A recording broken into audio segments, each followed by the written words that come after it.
ಜಯ ಕರ್ನಾಟಕ ರಾಜ್ಯ ಅಧ್ಯಕ್ಷರಾದ ಡಾ.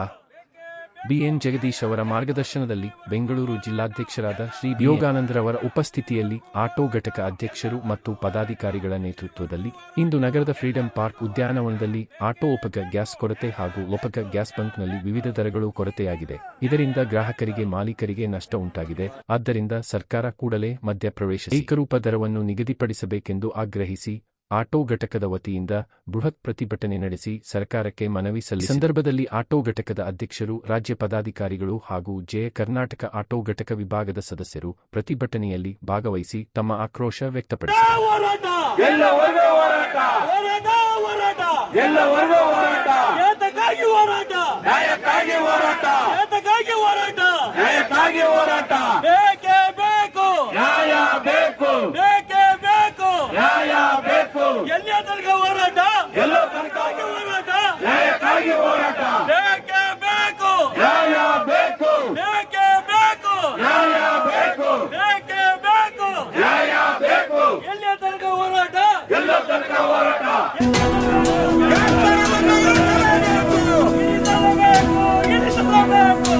ಸರ್ ನಮಸ್ತೆ, ನಾನು ಜಯ ಕರ್ನಾಟಕ ಸಂಘಟನೆ ಆಟೋ ಘಟಕ ಅಧ್ಯಕ್ಷ CM ತಾಜುದ್ದೀನ್.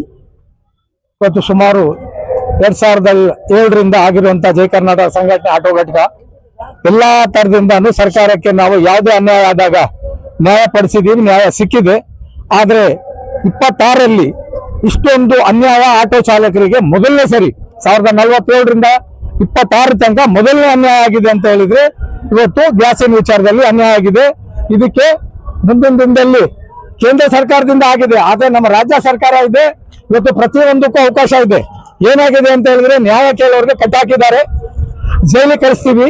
ಒಬ್ರಿಗೆ ಯಾರಿಗಾದ್ರು ಅನ್ಯಾಯ ಆದ್ರೆ ನ್ಯಾಯ ಕೇಳಬಾರ್ದು, ಯಾವ್ದು ಕಚೇರಿ ಮುಂದೆ ಮಾಡಬಾರ್ದು, ಹೋಟೆಲ್ ಮುಂದೆ ಮಾಡಬಾರ್ದು, ರೋಡಲ್ಲಿ ಮಾಡಬಾರ್ದು. ಇವತ್ತು ನಾವೇ ಇಲ್ಲಿ ಕೂಗಾಡ್ಕೊಳ್ತಾ ಇದ್ದೀವಿ, ಇದು ಯಾರಿಗೂ ಕೇಳಿಸ್ತಾ ಇಲ್ಲ.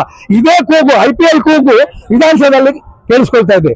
5 ಟಿಕೆಟ್ 10 ಟಿಕೆಟ್ ಅನ್ನಂತ ಹೋರಾಟ ಮಾಡಿ ತಗೊಳ್ತಾ ಇದ್ದಾರೆ. ಇದು ನ್ಯಾಯ ಹೌದು ಅಲ್ಲ ಅನ್ನೋದನ್ನ CM ಸಾಹೇಬರು ಗಮನಕ್ಕೆ ಬರಬೇಕು. ಯಾವುದೇ ಕಾರಣಕ್ಕೆ ಈ ಹಿಂದೆ ನಾವು ಜೈಲು ನ್ಯಾಯ ಹೋರಾಟಕ್ಕೆ ಸಾಕಷ್ಟು ಮಾಡಿದೀವಿ. ಅವರು ಅಲ್ಲಿ ಮಾಡಿದ್ರೆ ಜೈಲಿಗೆ ಕಳಿಸ್ತೀವಿ, ಇಲ್ಲಿ ಮಾಡಿ ನಾವು ಹೋಗಕ್ಕೆ ಸಿದ್ಧವಾಗಿದ್ದೀವಿ. ಇವತ್ತು ಉಪವಾಸ ಇದ್ದಾರೆ. ಇಡೀ ಕರ್ನಾಟಕದಲ್ಲಿ ಮೂಲೆ ಮೂಲೆಗೆ ಆಟೋ ಅವ್ರ ಮನೆಯಲ್ಲಿ ಗ್ಯಾಸ್ ಇಲ್ಲ, ಆಟೋಗೆ ಬಂಕಲ್ಲಿ ಬ್ಲಾಕ್ ಮಾರ್ಕೆಟ್. ಪ್ರತಿಯೊಂದು ಆಟೋಲು 90 ರೂಪಾಯಿ, 120 ರೂಪಾಯಿ, 130 ರೂಪಾಯಿ, 150 ರೂಪಾಯಿ. ಪೊಲೀಸ್ನವ್ರಿಗೆ ಗಮನಕ್ಕೆ ಬಂದ್ರು ಸಹ ಅವರು ಯಾವ್ದು ಪೊಲೀಸ್ನವ್ರು ಹೇಳ್ತಾರೆ, ನೀವು ಬೇಕಾದ್ರೆ ತಗೊಳ್ಳಿ, ಇಲ್ಲದೆ ತಗೊಳ್ಳದೆ ಹೋಗಿ ಅಂತ. ಅದೇ ಆಟೋ ಚಾಲಕ ಎಲ್ಲರೂ 50-100 ರೂಪಾಯಿ ಡಿಮಾಂಡ್ ಮಾಡಿದ್ರೆ ಕೇಳಿದ್ರೆ ಅದಕ್ಕೆ ಪೊಲೀಸ್ನವ್ರು ಕೇಸ್ ಹಾಕ್ತಾರೆ, ಆಟೋ ಕಚೇರಿಯವ್ರು ಕೇಸ್ ಹಾಕ್ತಾರೆ. ಇವತ್ತು ಇಷ್ಟೆಲ್ಲ ಅವರು ರೋಡಲ್ಲಿ ಬೀದಿಗೆ ಬಂದಿದ್ದಾರೆ. ಪ್ರತಿ ಮಾಧ್ಯಮದವರು ನಮ್ಮ ಆತ್ಮೀಯ ಸ್ನೇಹಿತರವರು ಮಾಧ್ಯಮದವ್ರಿಗೆ ನಾನು ಧನ್ಯವಾದ ಹೇಳ್ತೀನಿ. ಪ್ರತಿದಿನ ಎಲ್ಲಾ ಮಾಧ್ಯಮದವರು ತೋರಿಸ್ತಾ ಇದ್ದಾರೆ. ಆದ್ರೂ ಸರ್ಕಾರಕ್ಕೆ ಗಮನಕ್ಕೆ ಬರಲಿಲ್ಲ.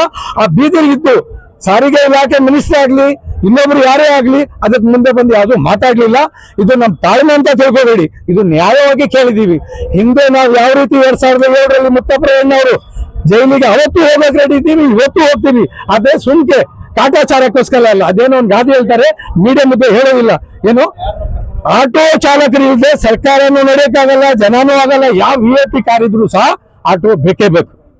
ಹಾಗಾಗಿ ಆಟೋ ಚಾಲಕರಿಗೆ ದಯವಿಟ್ಟು ಪ್ರತಿಯೊಂದು ಬಂಕಲ್ಲಿ ಒಂದೇ ರೇಟ್ ಆಗಬೇಕು, ಮತ್ತೆ ಬ್ಲಾಕ್ ಮಾರ್ಕೆಟ್ ನಿಲ್ಲಿಸಬೇಕು. ಮತ್ತೆ 20,000 ರೂಪಾಯಿ ಇವತ್ತು ನಾವು ಯಾವಾಗಿಂದ ಅವರು ಅನ್ಯಾಯ ಅಪವಾಸ ಇದ್ದಾರೆ ಅವರಿಗೆ ಸರ್ಕಾರದಿಂದ ಅವ್ರಿಗೊಂದು ನ್ಯಾಯ ಕೊಟ್ಟು ಒಂದು 20,000 ರೂಪಾಯಿನ ಮನೆಗೆ ಆಟೋರಿಗೆ ಕೊಡಬೇಕು ಅಂತ ಹೇಳಿ ಮನವಿ ಇವತ್ತು ಸಾರಿಗೆ ಮಿನಿಸ್ಟ್ರಿಗೆ ಹಾಗೂ ಮುನಿಯಪ್ಪ ಅವರಿಗೆ, ಸಿದ್ದರಾಮಯ್ಯ ಸಾಹೇಬರಿಗೂ ನಾವು ಇವತ್ತು ಮನವಿ ಮಾಡ್ತಾ ಇದ್ದೀವಿ. ದಯವಿಟ್ಟು ಅದು ನಿರ್ವಹಿಸಬೇಕು.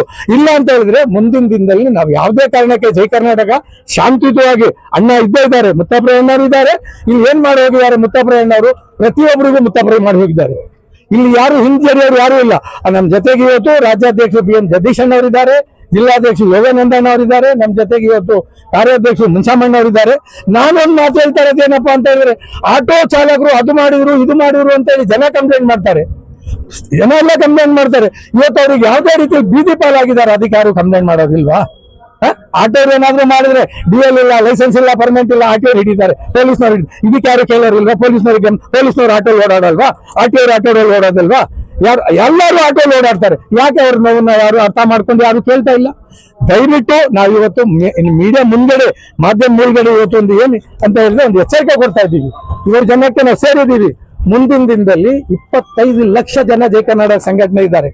ಹಾಗಾಗಿ ನಾವು ಮೂಲೆ ಮೂಲೆಗೂ ಒಂದು ಹೋರಾಟ ಮಾಡ್ತೀವಿ. ಅವ್ರು ಯಾವ ಜೈಲಿಗೆ ಕಳಿಸ್ತಾರೋ, ಯಾವ ಕೇಸ್ ಹಾಕ್ತಾರೋ ಹಾಕಿ ದಯವಿಟ್ಟು ನಮ್ಮ ಬೇಡಿಕೆ ನಮಗೆ ನಿಯೋಜಿಸಬೇಕು ಅಂತ ಹೇಳಿ ಸರ್ಕಾರಕ್ಕೆ ಒಂದು ಮನವಿ ಕೈ ಮುಗಿದು ಕೇಳ್ಕೊಳ್ತೇವೆ. ಮುಖ್ಯವಾದ ಬೇಡಿಕೆ ಅಂತ ಹೇಳಿದ್ರೆ ಚಾಲಕರಿಗೆ ಇಷ್ಟು ನೋವು ಅನುಭವಿಸ್ತಾ ಇದ್ದಾರೆ.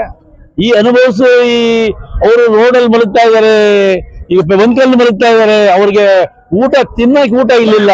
ಅಂತವರಿಗೆ ನೀವು ಸಹಾಯ ಮಾಡಲೇಬೇಕು. 20,000ವನ್ನ ನೀವು ಅವರ ಮನೆಗೆ ಹೋಗಿ ಕೊಡುವಂತ ವ್ಯವಸ್ಥೆಯನ್ನ ಸರ್ಕಾರ ಮಾಡಲೇಬೇಕು.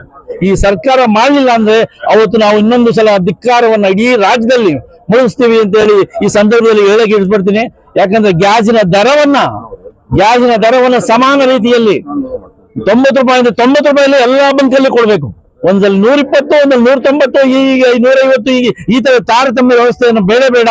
ಆದ್ರೆ ಈಗ ತಾಜುದ್ದೀನ್ ಸಹ ಹೇಳಿದ್ದಾರೆ, ಇನ್ನು ಮುಂದೆ ಯಾವುದೇ ನಮ್ಮ ಆಟೋ ಚಾಲಕರಿಗೆ ನೋವಾದ್ರೆ ಅದನ್ನ ನಾವು ನಿಜವಾಗ್ಲೂ ಖಂಡಿಸಿ ಇಡೀ ರಾಜ್ಯದ ಹೋರಾಟ ಮಾಡ್ತೀವಿ. ಈ ಬೇಡಿಕೆಗಳನ್ನೆಲ್ಲ ಈಡೇರಿಸಲೇಬೇಕೆಂದು ಈ ಸಂದರ್ಭದಲ್ಲಿ ಹೇಳಕ್ ಇಷ್ಟಪಡ್ತೇವೆ.